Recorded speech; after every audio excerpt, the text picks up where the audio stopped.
A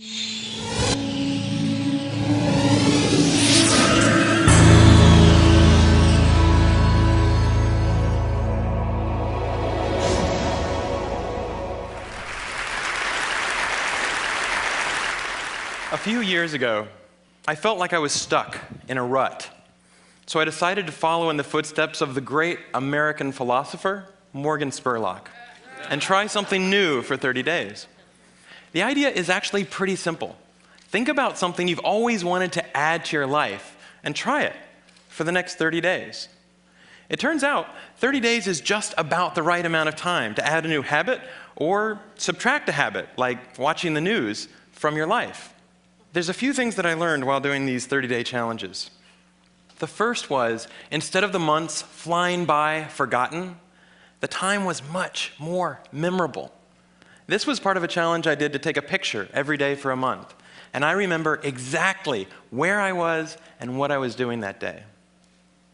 I also noticed that as I started to do more and harder 30-day challenges, my self-confidence grew.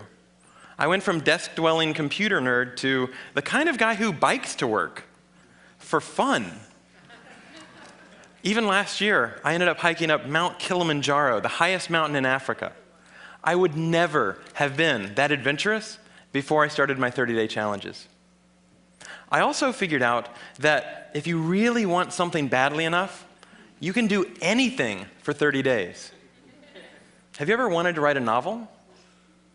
Every November, tens of thousands of people try to write their own 50,000-word novel from scratch in 30 days. It turns out, all you have to do is write 1,667 words a day for a month. So I did. By the way, the secret is not to go to sleep until you've written your words for the day. You might be sleep deprived, but you'll finish your novel. Now, is my book the next great American novel? No, I wrote it in a month. It's awful. But for the rest of my life, if I meet John Hodgman at a TED party, I don't have to say, I'm a computer scientist. No. If I want to, I can say, I'm a novelist. So here's one last thing I'd like to mention. I learned that when I made small, sustainable changes, things I could keep doing, they were more likely to stick.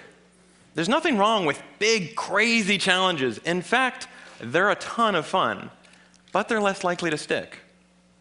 When I gave up sugar for 30 days, day 31 looked like this. So here's my question to you. What are you waiting for? I guarantee you the next 30 days are going to pass whether you like it or not. So why not think about something you have always wanted to try and give it a shot for the next 30 days? Thanks.